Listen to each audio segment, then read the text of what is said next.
Welcome back to the Awesome Agents podcast. Today we're talking about AWS and healthcare, which is a combination that should get your attention. Yeah, Amazon just launched something called Amazon Connect Health, and on the surface it sounds like another enterprise AI announcement, but the architecture is actually interesting. So set the scene for me.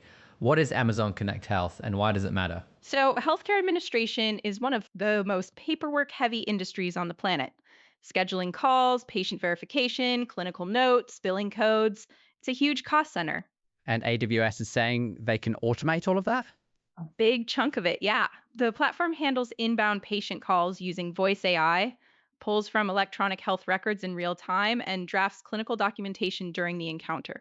Okay, so a patient calls in, they're talking to an AI, and the AI is also writing the doctor's notes at the same time. Essentially. And the AI routes the call to specialized sub agents depending on what the patient needs.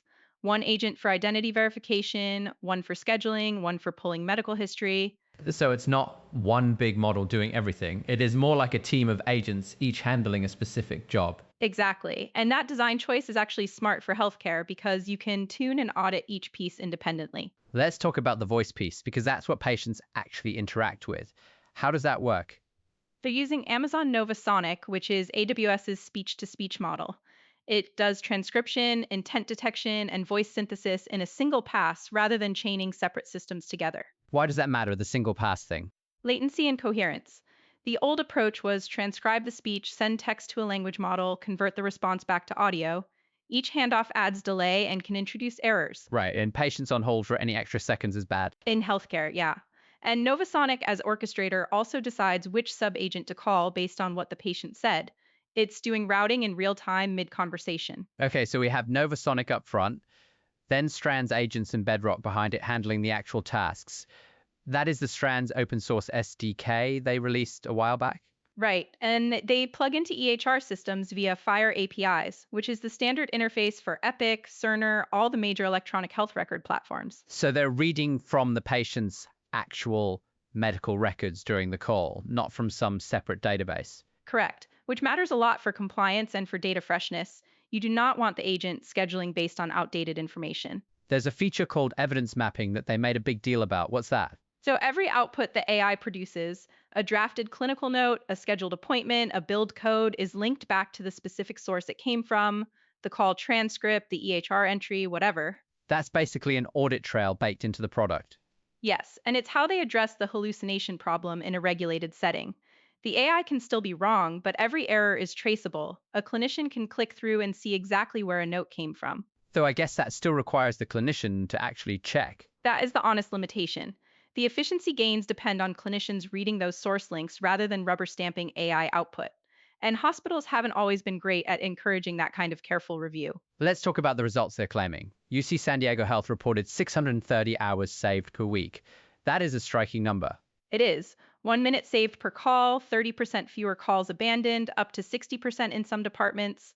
Those are real numbers, but they are from a curated pre launch deployment. Meaning they picked their best case customer to put in the press release. Almost certainly.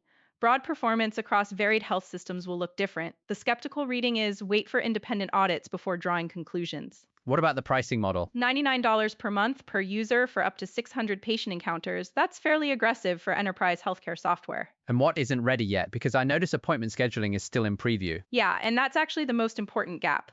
Scheduling is the highest volume task, but it requires writing back to the EHR, not just reading.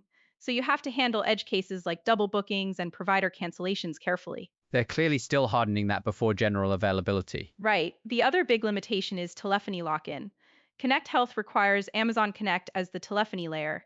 Health systems running Cisco or GeneSys need to either migrate or run parallel systems. That's a real friction point for large academic medical centers. Huge friction point. Those places have infrastructure built over decades. They don't swap phone systems casually. How does this compare to what OpenAI and Anthropic are doing in healthcare? OpenAI launched ChatGPT Health in January. Anthropic has Claude for healthcare. Both offer similar documentation and clinical decision support capabilities, but neither has AWS's existing footprint inside hospital IT. Amazon Connect was already in a lot of hospitals before this. Exactly. That distribution advantage is real.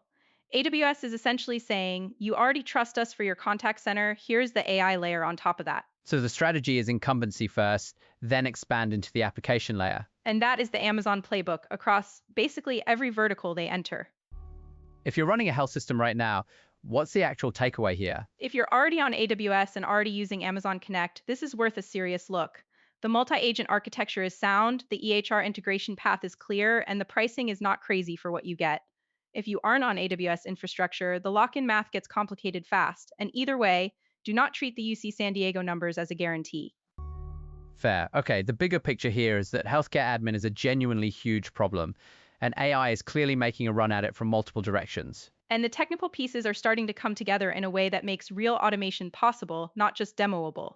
That's the shift happening right now. Really appreciate you walking us through all of that, Maya. Thanks everyone for listening to the Awesome Agents podcast. We'll see you next episode.